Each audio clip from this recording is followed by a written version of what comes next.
Aula 13, protocolos homeopáticos para tratamento de transtornos do sistema respiratório. Quando a gente fala em sistema respiratório, aqui nesse caso, eu estou especificando alguns problemas da via aérea superior e outros da via aérea inferior. Então, a gente vai abordar esses dois momentos, né? A gente vai ver aí quais são os medicamentos homeopáticos que compõem esse quadro, quais são os medicamentos homeopáticos que têm esse tropismo pelo sistema respiratório, tanto da parte superior como da parte inferior, né?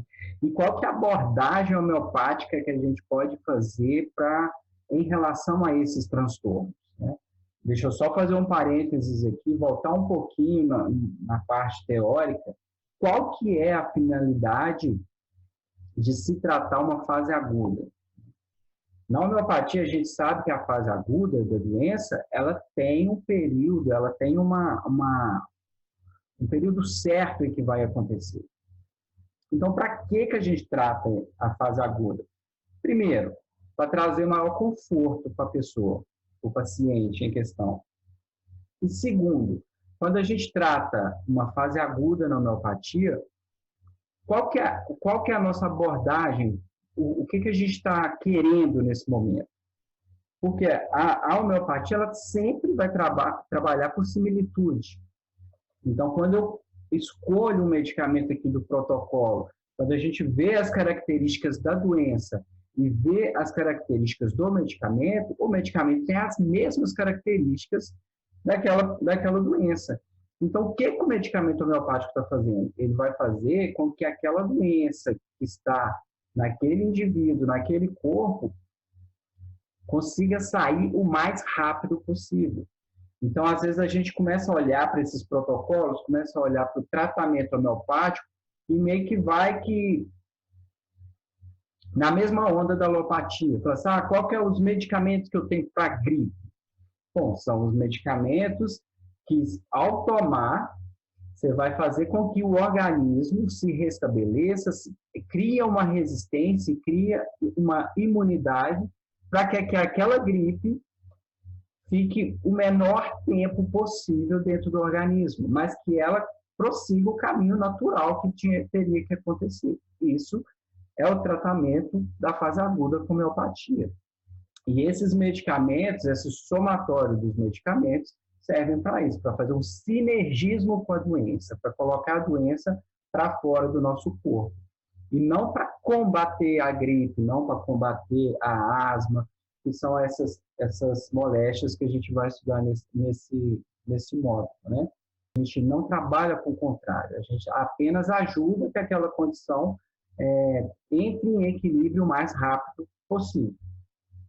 E aí vai depender não só do medicamento, mas vai depender da sensibilidade da pessoa ao medicamento, do grau de adoecimento da pessoa e em vários fatores. Mas, independente disso, a finalidade de se fazer um tratamento de fase aguda com homeopatia é essa, para fazer com que a doença tome o caminho mais rápido possível e a pessoa se reequilibre o mais rápido possível. Então, não existe supressão por causa de medicamentos homeopáticos em tratamento de fase aguda, que muitos unicistas falam, você está suprimindo a doença. Não, não estamos. A gente está trabalhando por similitude, então essa abordagem que a gente tem de tratar a fase aguda é muito interessante e é muito proveitosa, porque hoje a maioria das pessoas procuram os consultórios por causa de um problema agudo. Então, você tendo essa primeira abordagem homeopática, você consegue solucionar muitos problemas e ainda desmistifica, né, esse fato de que a homeopatia só trata psiquismo, ela não serve para tratar problemas físicos. E a gente está aqui hoje justamente para provar o contrário. Não, ela serve sim para tratar problemas físicos. E nesse módulo hoje, transtornos respiratórios. Então a gente vai passar por vários transtornos, desde gripe até uma bronquite, até uma asma, e E como hoje os órgãos são menores, então a gente vai ver que os medicamentos praticamente são os mesmos. A finalidade deles é a mesma. Qual que é a finalidade? Reestruturar aquele órgão e fazer com aquele sistema ali se entre em equilíbrio o mais rápido possível. Então vamos começar aqui pela gripe. Quando a gente fala de gripe, a primeira coisa que a gente lembra é que é um processo viral. A gripe é provocada por um vírus, um influenzino. Então, qual seria a abordagem homeopática em tratar uma gripe? Né? Tem a opção de se utilizar os isoterápicos, os nosódios, mas se existe 1 milhão de vírus de gripe diferentes, então como que eu vou fazer um nosódio capaz de restabelecer esse equilíbrio?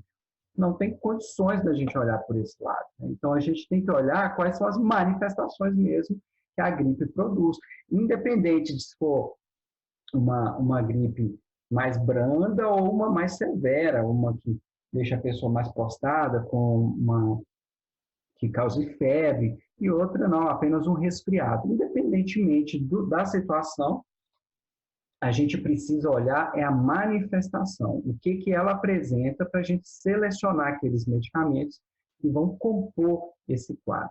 Então, quando a gente fala em gripe, a primeira coisa que vem na cabeça é corrimento. Né? Então, tá aí a criancinha aí com o lencinho na mão, por quê? Porque tem essa resposta. O organismo começa a produzir bastante muco, então tem muito corrimento nasal, muita prostração, muita dor no corpo, pode vir acompanhado de aumento de temperatura ou não, mas a maioria das situações, independente de qual é a genética viral, qual é o genotipo viral, vai apresentar essas manifestações, algumas mais severas e outras mais breves. Pensando nisso, a gente começa a selecionar um monte de medicamentos que possam vir ajudar a contornar esse quadro, a equilibrar esse quadro.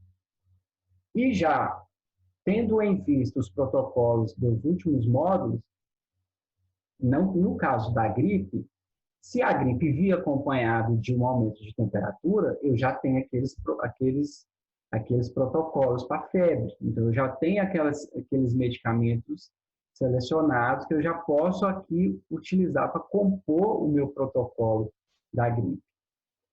Quando a gente fala em coriza, até que a gente não abordou muito, não vai começar a abordar a partir de hoje.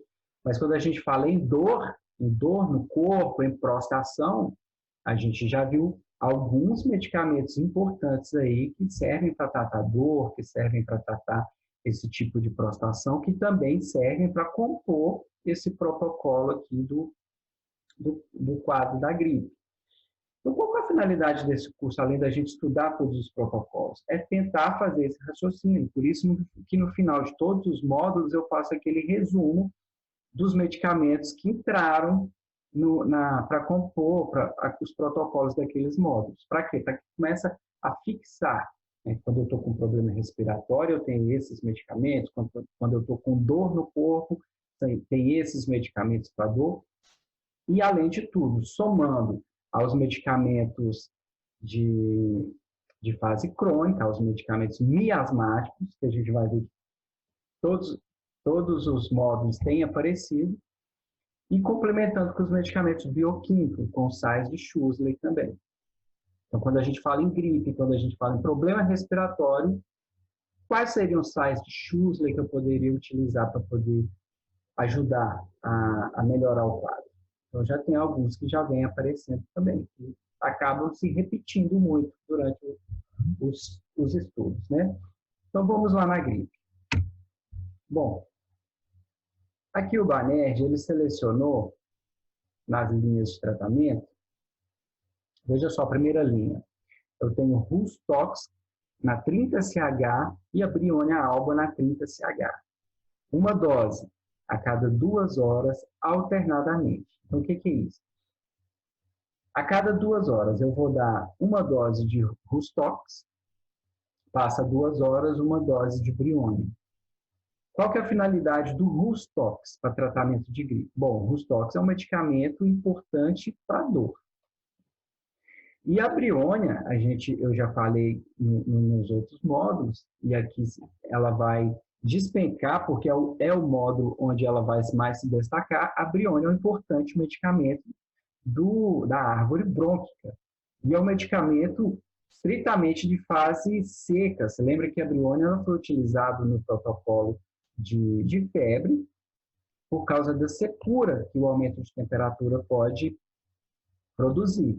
Então, ela serve aqui para reequilibrar, para o reequilíbrio de umidade no órgão.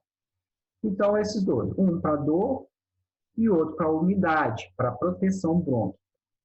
E se por acaso, além dessa dor e a questão da umidade, eu tiver um aumento de temperatura, eu tenho a beladona na 6CH, uma dose a cada 1 hora, se o aumento de temperatura for muito alto. A gente tem que tomar cuidado que a beladona, tem algumas pessoas que são muito, muito sensíveis à beladona. Então, pode acontecer da pessoa se sensibilizar muito com a beladona e começar a apresentar os efeitos da beladona, né? Que seria esse processo alucinatório que a beladona tem. E nós temos aí também o arsênico albo. Bom, o arsênico albo, a gente já vem comentando ele aí bastante, porque ele é um policrístico, então ele vai servir para tratar muitas condições. O arsênico é um medicamento que, nesse caso aqui, está muito utilizado por causa da prostação do arsênico, mas também o arsênico, se a gente for estudar um pouquinho a mais a matéria médica dele, a gente vai ver que o arsênico ele tem um efeito muito importante na questão da coriza. Então, essa coriza, esse lacrimejamento que a gripe provoca, o arsênico também serve para poder contornar esse quadro. Na primeira linha, então, eu tenho medicamentos para dor, né, provocada pela gripe, eu tenho medicamentos aqui que vão atuar na prostação e na questão também da coriza. E se tiver problemas com aumento de temperatura, tem a beladona aí que vai ser utilizado no caso da febre. Segunda linha de tratamento, vem a mesmo tipo de raciocínio. Medicamentos para dor, eu tenho o eupactório, na 1-DH, eu mantenho a briônia, porque a briônia é o principal medicamento aí do sistema respiratório, na 30CH, uma dose a cada 3 horas, alternadamente. Uma hora o medicamento para dor, depois o medicamento para proteção, o medicamento que tem um tropismo pelo órgão que está sendo afetado. E mantenho o arsênico albo, que é um medicamento da prostação e que vai ser utilizado também na questão da coriza nasal. Uma dose a cada 30 minutos. Se for uma gripe muito forte, pode ser administrado. Em terceira linha, eu tenho a baptisia, que a gente já viu, que apareceu aqui, que é um importante medicamento para febre, né? Dor no corpo e febre. Então, a baptisia na 200CH e o licopódio. O licopódio também apareceu quando tinha a questão da febre, né, para poder abaixar mais rápido a febre. O licopódio clavado na 30CH, uma dose diária a ser continuado até que a temperatura diminui. Se a gente for voltar no protocolo da febre, depois vocês vão ver lá também que pode ser utilizado, caso, né, essa aí você vai utilizar uma dose por dia, mas caso a febre não abaixe, você pode utilizar aquele outro protocolozinho lá da arnica, para poder ajudar a baixar mais. Aí eu tenho o medicamento para dor, a Rustox, na 30CH, e a briônia para proteger o pulmão, para restabelecer o equilíbrio do pulmão. Deve ser administrado 2 doses de cada medicamento por dia. Então, 5 gotas de Rustox, depois 5 gotas de briônia, depois 5 gotas de Rustox, mais 5 gotas de briônia. Outra opção de tratamento para gripe são os nosdógeos. Nesse caso aqui, são medicamentos feitos a partir de vírus, são medicamentos feitos a partir da doença em si. Então, eu tenho o oscilococcino, a 200CH. O oscilococcino é um medicamento industrializado. Então, a gente já está até descartando falar, usar essa denominação. Muitas das vezes, se você chegar na farmácia e pedir para manipular o oscilococcina, eles vão falar que talvez não tenha. Então, a outra denominação que é utilizada é o oscilococcina, é a Anas barbaris hepatic. É um medicamento feito a partir do... Eles isolaram o fígado de um pato e que estava entrando em choque séptico, e a partir deles eles criaram esse oscilococcina. Então, baita medicamento, ele tem um efeito fantástico. Esses medicamentos, eu gosto muito deles, eles têm um efeito muito bom em todos os casos, para a gripe já instalada ou não, mas também pode ser utilizados com processos preventivos. Então, a gente sabe, vai começar na primavera, toda primavera, lá em casa, o pessoal gripa. Então, dá para você começar a tomar ele como preventivo, para deixar o organismo mais resistente, mais forte imunologicamente falando. Pode ser utilizado. Também outra opção é o oscilococcino mais o influenzino, os dois na 200-CH. Outra opção, aí já no caso, se já tiver um processo um pouco mais infeccioso, eu tenho o estafilococcino e o streptococcino, os dois na 200-CH. Para tratamento, 5 gotas 3 vezes ao dia, ou se for para prevenção, vão ser 5 gotas uma vez na semana. Outro medicamento aí que está compondo, eu vou falar dele mais para frente, é do Camara, e é um resfriado provocado após a chuva. A pessoa pega uma garoa, pega uma chuvazinha. Qual a potência? Consigo na 6CH.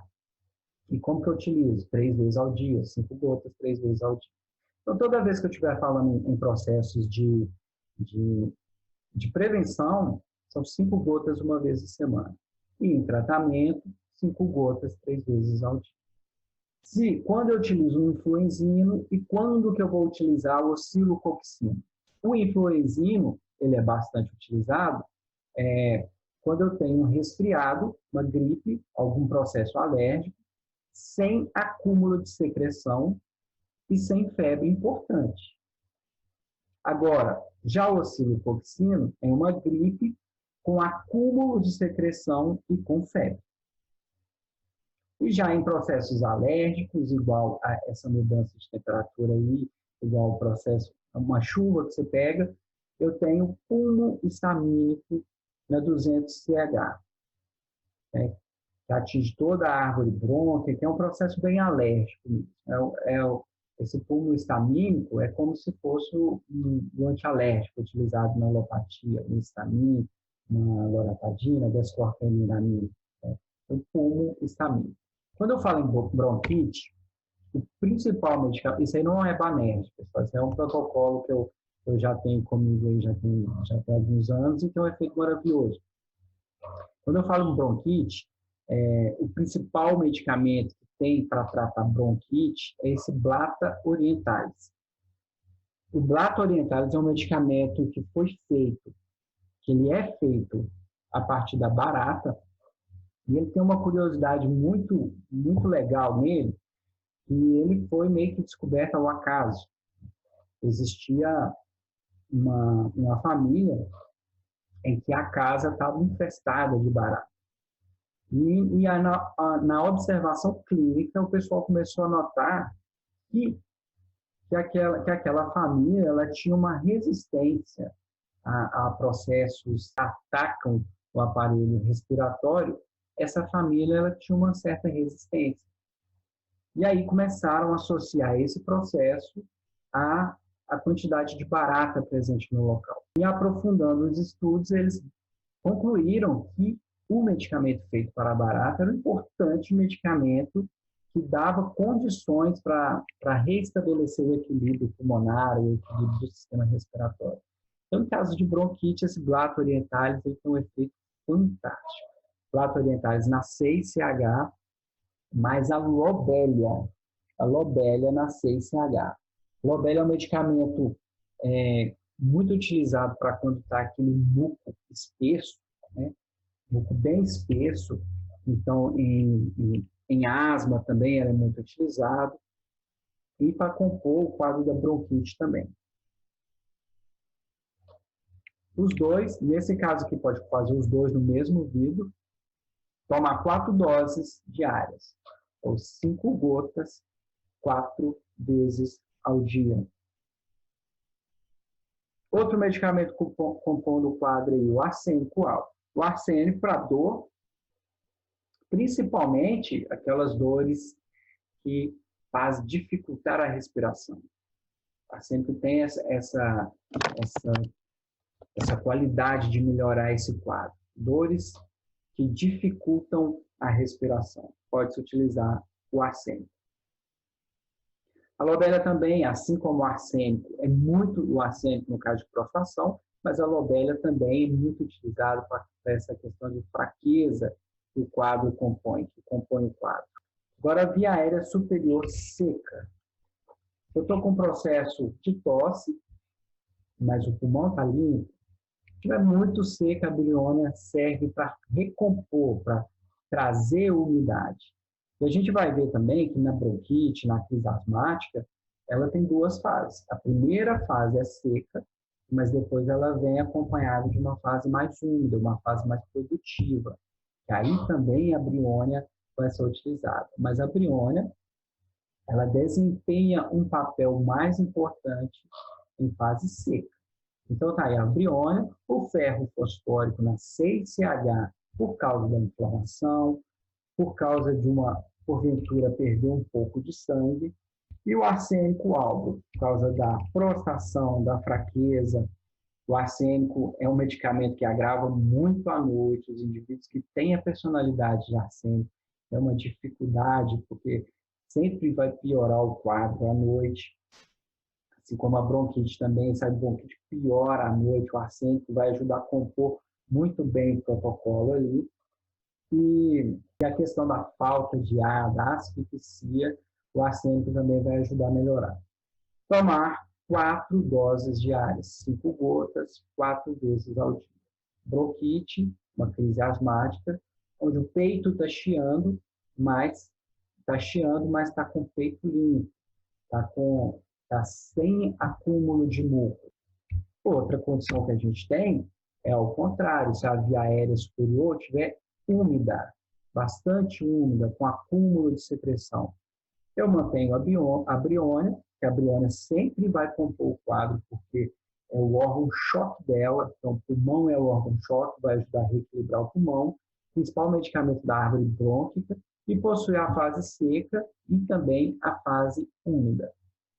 O antimônio tartárico, que é o principal expectorante quando se fala em homeopatia.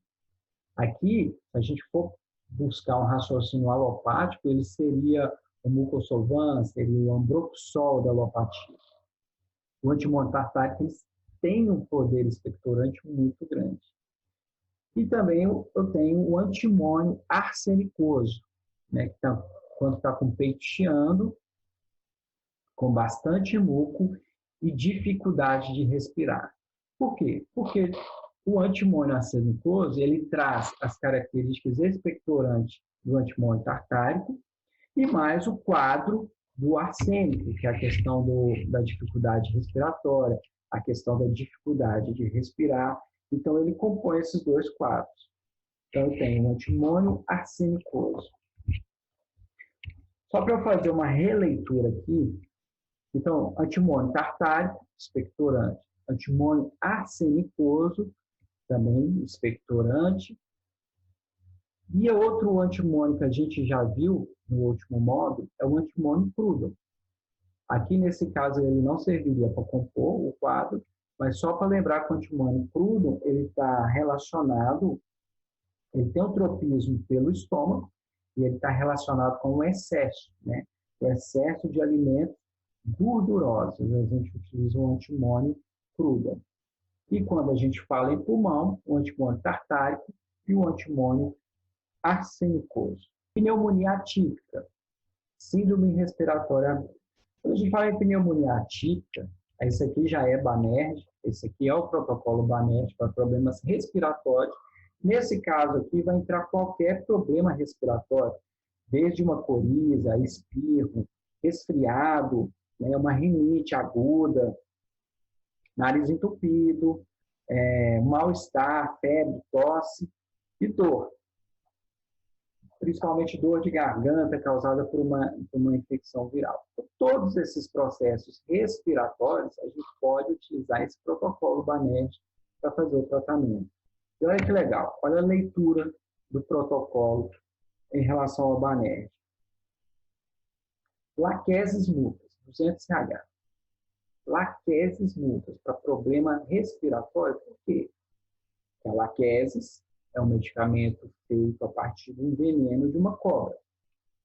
E uma das patogenesias do veneno da cobra é que, quando o indivíduo é ofendido por uma cobra, ele começa a ter um processo de asfixia, ele começa a ter uma perda respiratória. Por isso que principalmente as mulheres, que é um medicamento mais feminino, as mulheres que têm a similitude com esse medicamento, são mulheres que não conseguem colocar nada no pescoço, o colo do pescoço sempre precisa ficar à mostra, né? Porque ela não gosta, qualquer coisa que coloca perto do pescoço dá uma sensação de sufocamento. Então, a laquesis mutas está aí nesse protocolo justamente por causa disso, por causa da questão da asfixia, por causa da questão da falta de ar, que é acompanhado no quadro, em qualquer quadro com problema respiratório, essa dificuldade de respirar. Uma dose em dias alternados, porque está na 200H. Então, não vai precisar de tomar todo dia. Toma um dia, solta outro. Toma um dia, solta outro. Outro medicamento aí, que a gente vai estudar muito ele para frente, é o quelidônio. O quelidônio é um medicamento que, toda vez que fala em quelidônio, a gente associa diretamente ao fígado e vesícula biliar. Nesse caso aqui, o quelidônio, ele é utilizado para a questão da pneumonia, principalmente se for a pneumonia mais com lateralidade direita. Ele ajuda bastante, mas no restante, na maioria dos outros processos, o quelidônio está mais vinculado ao fígado e à vesícula biliar. A gente vai ver que é um importantíssimo medicamento de fígado e vesícula biliar. Aí eu tenho o quelidônio na 12DH e o epasulfo na 6CH. No final aqui da aula, eu fiz uma tabelinha de alguns medicamentos drenadores do sistema respiratório. E a gente vai ver que o epasulfo está lá. O epasulfo, se a gente for dar uma analisada no processo constitucional do epasulfo, a gente vai ver que o epasulfo é um medicamento formado pelo sulfo e pela calcária carbônica. Então, é um medicamento alquímico, né? O Hahnemann tinha esse conhecimento de alquimia e ele formulou esse medicamento. Então, ele carrega todas as características do sulfo, que é aquele medicamento explosivo, aquele medicamento reacional, né? Que emana, é uma substância que é feita do enxofre, e a principal localização é ali nos vulcões, então ele tem toda aquela característica de vulcão, né? De explosão. E a calcária, que é um medicamento mais psicótico, é um medicamento mais acumulativo. Então, o epasulfo ele ajunta essas duas características. E uma das funções de compor essas duas características é que ele consegue drenar esses mucos mais espessos, esse muco mais esverdeado. Então, ele é um drenador de muco. A gente vai estudar muito o EPA em casos de sinusite, mas eles têm essa condição de fazer a drenagem de alguma coisa que está acumulada. Ele acumula da calcária e expulsa do enxofre, né? É um epasulfo. Uma dose a cada 2 horas alternadamente. Então, uma dose de quelidônio, depois de 2 horas, uma dose de epasulfo. Outro medicamento é o cálico muriático, sal de Schussler, na 12DH, e o ferro fosfórico também na 12DH. A duplinha de sal de Schussler aí, o BANERG colocou. O cálico muriático é um medicamento que está relacionado a metabolismo lento. Então, se está tendo aquele processo de acúmulo de secreção, acúmulo de muco, o cálio muriático vai ajudar a jogar isso para fora. Ele vai aumentar o metabolismo e, consequentemente, essa secreção ela é expulsa com mais facilidade. E o ferro fosfórico para a questão da inflamação, para a questão da perda de sangue. Agora, uma dica bem bacana aqui do ferro fosfórico, acabei de lembrar, é que o ferro fosfórico também ele é muito utilizado em processos onde ainda não foi descoberto a causa. Então, se a pessoa começou a passar mal, falou, mas por que ela tem? Não sei, ainda está meio idiopático a situação. A gente entra com o ferro fosfórico. Porque o ferro fosfórico ele consegue manter o quadro, ele consegue contornar o quadro, ajuda a pessoa a ficar mais resistente àquele processo. Então, se você não sabe o que tem, ao invés de dar meticortem, né? Na homeopatia é assim, você sabe o que tem? Não, então dá meticortem. Não. No caso da homeopatia, a gente não vai fazer essa brincadeira, não. A gente não vai dar corticoide. Se ainda não sabe o que está provocando, entra com o ferro fosfórico. O ferro fosfórico ajuda a fortificar o organismo, ajuda a deixar mais resistente, ajuda a contornar o quadro. Também em casos de febre, né, pode ser utilizado, e ele também ajuda no processo de expectoração. Então, laquese para problema respiratório, dificuldade de respirar, o quelidônio para a questão da pneumonia, e o epasulfame para ajudar a drenar o muco. E mais a duplinha do sais de Schuster. Como segunda linha, eu tenho o cálio iodato, que já apareceu aí em alguns protocolos aí a gente estudou iodo, né?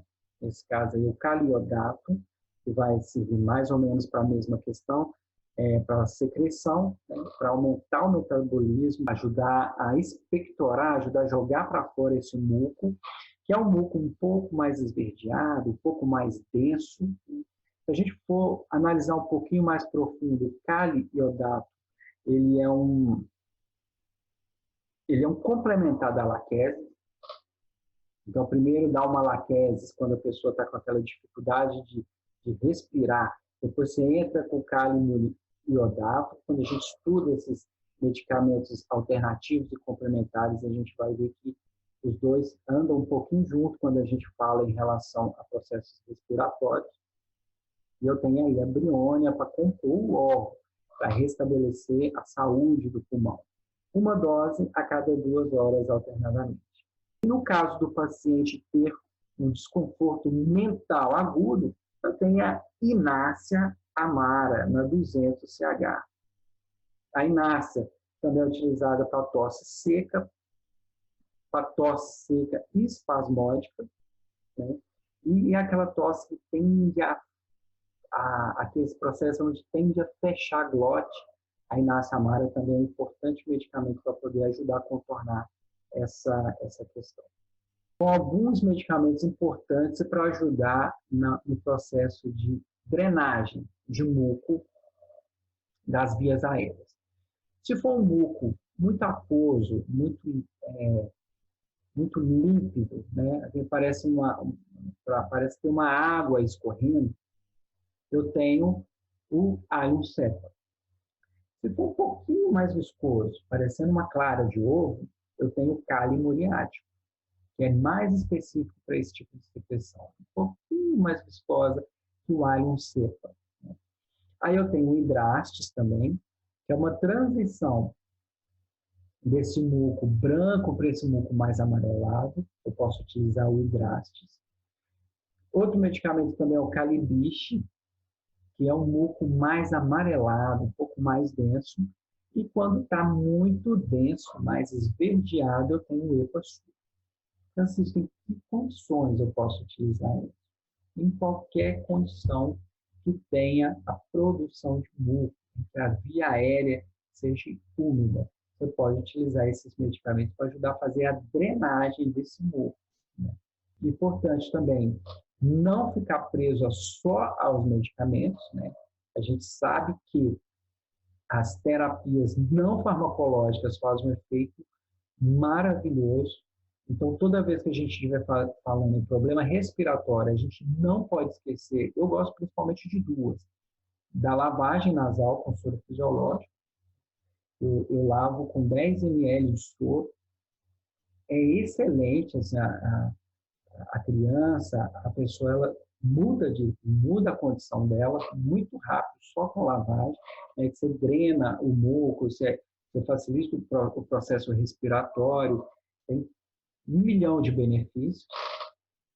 Tem alguns casos em que crianças estavam fazendo até tratamento com aquelas vacinas antialérgicas, e só com o processo de lavagem com soro fisiológico já resolveu o caso, nem precisou fazer aquela terapia de vacina. Então, assim, é um importantíssimo. Assim, não pode descartar. Toda vez que tiver algum problema, tiver algum transtorno respiratório, associa a lavagem nasal com soro fisiológico e a micronebulização também, só com soro fisiológico também ajuda demais, ajuda a umidificar o órgão, ajuda toda essa questão. Então, essas terapias farmacológicas não deixam de ser utilizadas, assim, não vão ficar só presas ao medicamento. Quais são os medicamentos que são utilizados para esse caso? Esse, joga toda a responsabilidade na mão do medicamento. Não, essa não é a função da homeopatia. A homeopatia é todo um contexto, tem toda uma junção. Então, assim, você tem que fazer todas as abordagens para que a gente consiga extrair do medicamento as suas principais qualidades. Então, associado ao medicamento, mas essas abordagens não farmacológicas, você consegue melhorar bastante, restabelecer a saúde aí, dessas condições. Rinite alérgica, a gente está aí começando a primavera e agora começa todo esse processo de alergia a pólen, a mudança de estação, aos cheiros, né?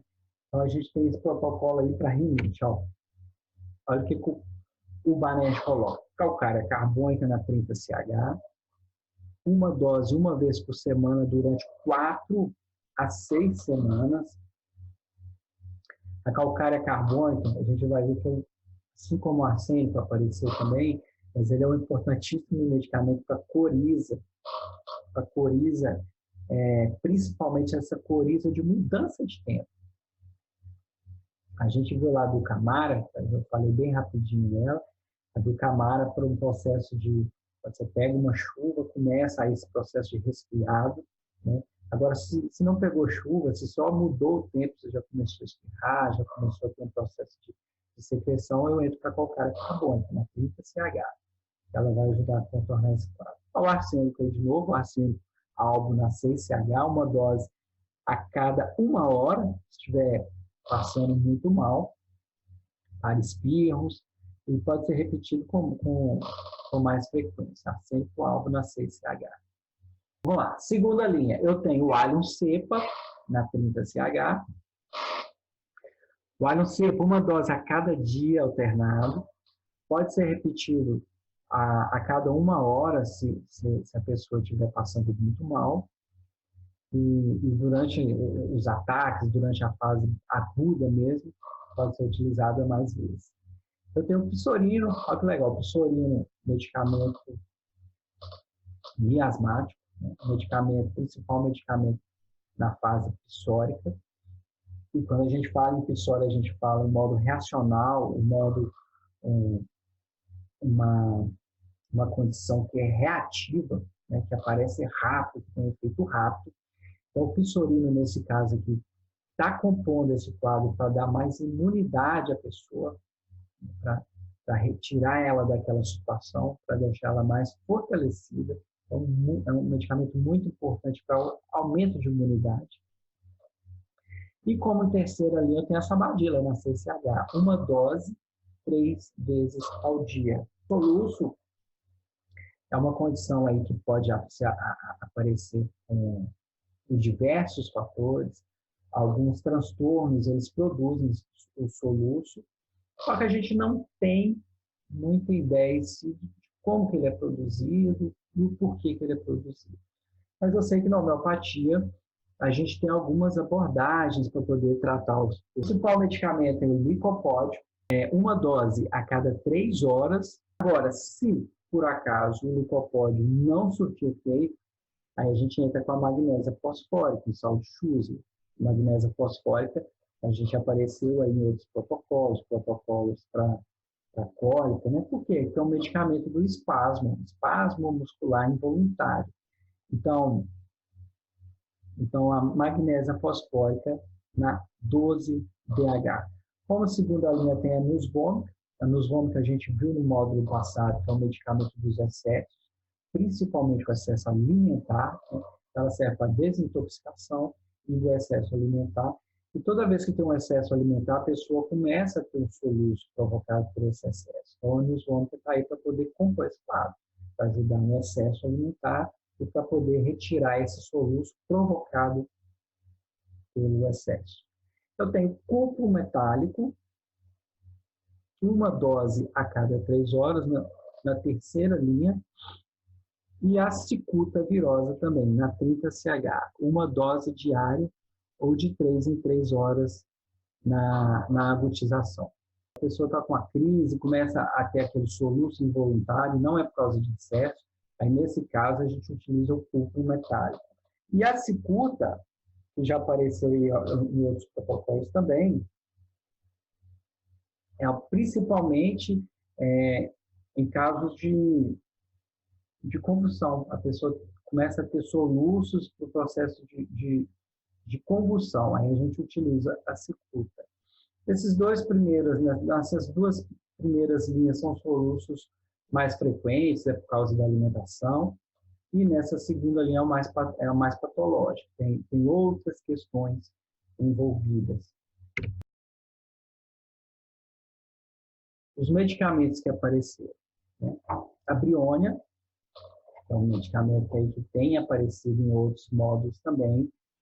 Eu tenho o Hidrastis, o Kali muriático, o Quelibich, o Epasulfo, a Blata orientalis, o arsênico, a Lobelia, o antimônio tartárico, o antimônio arsenicoso, a Laquesis, o Quelidônio, Caliodato e a Inácia amara. Quando a gente muda um pouquinho para processos alérgicos, eu tenho a Ducamara, o pulmo histamínico, um alho cepa, um alho sativo, a calcária carbônica, o pisorino e a sabadila. Alguns bioterápicos, ou as pessoas gostam de falar em nosódio, que apareceram, foi o oscilococcino, o influenzino, o estafilococcino e o streptococcino. Na caso de febre, a gente remete aos protocolos lá do terceiro módulo. Eu tenho a baptisia e o ferro fosfórico. Em caso de dor, mantenho o Rustox, a Beladona, o Gelsênio e o Elpatório. E os espasmos, o licopódio, a nusvômica e o cupro metálico. Sais de Schussler que apareceram nesse módulo tem o ferro fosfórico, o Kali muriático, o ferro fosfórico por causa da inflamação, da febre, né? Ajuda um pouco também na expectoração. O Kali muriático por causa do metabolismo mais lento, aumentar o metabolismo, para reequilibrar o metabolismo. E a magnésia fosfórica para a questão do espasmo involuntário, para a questão da cólica e dos espasmos. Aqui a cicuta virosa também está relacionada ao espasmo.